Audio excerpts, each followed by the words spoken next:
Hello everyone, welcome back to my channel. My name is Oli. If this is your first time, then welcome, and if it's not, then welcome back.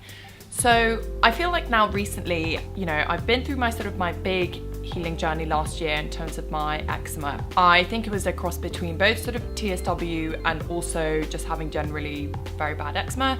And then this year it hasn't been 100% perfect, but it's getting better and better all the time. Because I'm in sort of like a very close to completely healthy state, I now know the things that kind of bring back my eczema, or things that if I have too much of them, I know that this will definitely cause my skin to react. And if you've watched any of my sort of update videos, especially after I've been on holiday, it's usually when I've had a lot of these different things, and it's usually me complaining about the fact that my skin is itchy again. So that is why. So I've been able to sort of pinpoint a list of the different things that definitely aren't good for me, that I'm very sensitive to. So I thought I'd just give you a list of these.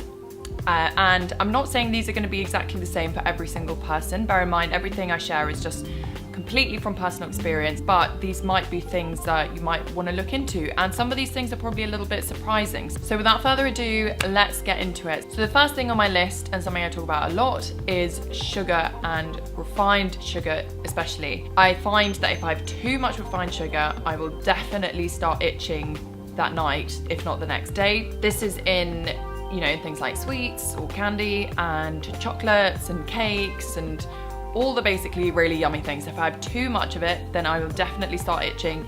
And I have found especially that I am very sensitive to sugary drinks. So I don't drink alcohol, which is sometimes a little bit problematic when I go out to a bar or something, because mocktails are often very sugary. I really want to make like a homemade mocktails video, but anyway, I digress. So I find that if I have too much of this, then these definitely make me start to itch, and I have to be very careful with them. So sugar, number one, definitely is probably the main culprit. Second to that, and definitely related, is white refined carbohydrates. So these are things like white bread, white crackers, and pizza dough sometimes.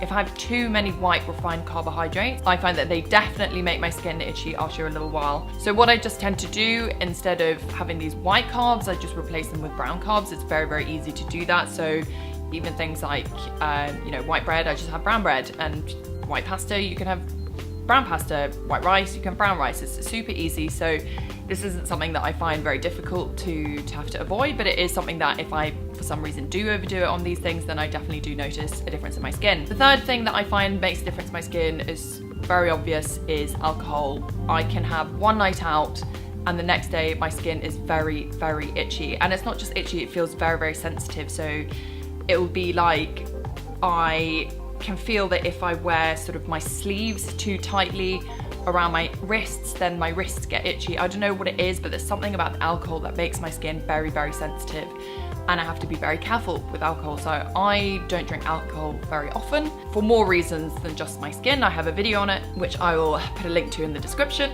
But yeah, alcohol is just not good for my skin, and I think that a lot of people complain about this. A lot of people say that alcohol is the one thing that really can sort of keep their skin from getting better if they're on a healing journey. So my advice is always, I would sort of really cut back on the alcohol if you can. It's not good for you. So the fourth thing is a bit of a funny one. So it's coffee and anything too caffeinated or too much caffeine. And I don't think it's actually the caffeine per se that then causes my skin to start itching, but what happens is I'm very sensitive to caffeine, and I have had very bad sleep problems in the past. So I find that if I have caffeine, I don't sleep well, and if I don't sleep well, then my skin is bad. So I think it's kind of like an indirect cause there. And again, I do find I get that kind of jittery feeling when I do have caffeine. And I think that generally people who have eczema are kind of sensitive to substances generally. I know that I certainly am.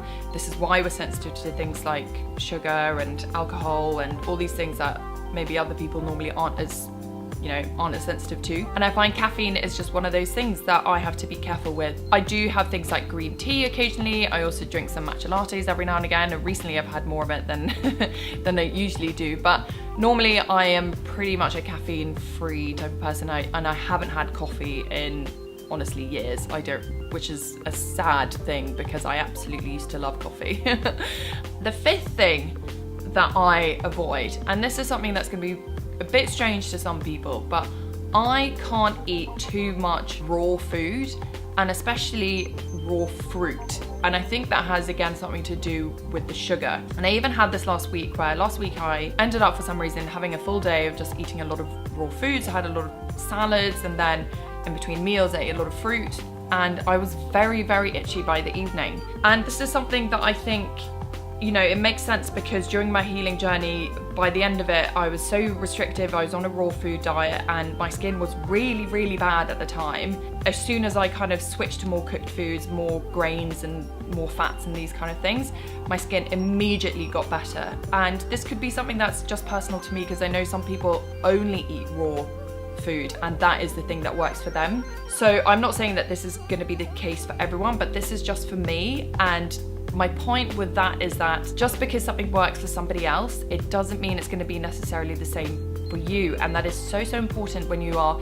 listening to people give advice, especially on places like YouTube, where most people give advice, myself included, is not from any kind of qualified, you know, there's no evidence background to anything that they say. It's just experience and anecdote, and every single person is going to be so different inside, and also their situation and their environments are going to be so different. That's kind of my main message with this entire video, I guess, is that these are the things that I avoid because they bring my eczema back. And I know that if I have too much of these things, I'm not saying that I never have any of these things, of course I do, and I have them on quite a regular basis. It's just I can only have them sort of in smaller amounts than I think somebody else would be able to. But these are the things that if I overdo it, I will notice that my skin gets itchy, it gets bad. So what I do when I found that I have overdone it on any of these things, I just go back to a predominantly cooked, whole food, plant-based diet. So rather than listen to me and what works for me, the most important thing is to listen to you and your body, and listen to what your body is telling you. If there are things that your body doesn't like, for example, if there are specific allergies or specific, you know, some people have issues with gluten. I have absolutely no problem with gluten. Some people have no problem with sugars, things like that. You know, you just have to be very, very intuitive and listen to yourself. And if something's going wrong, if something's not working right in your body and there are some serious signs, then I always advise to go check and get some medical professional advice. So that's kind of all I wanted to say on this topic. I hope you guys are all keeping well. If you have any other questions and comments on anything I talked about today, then please do leave it in the comment section below. And if you like this video, please give it a like, please subscribe, and I'll see you again very soon for another video. Bye!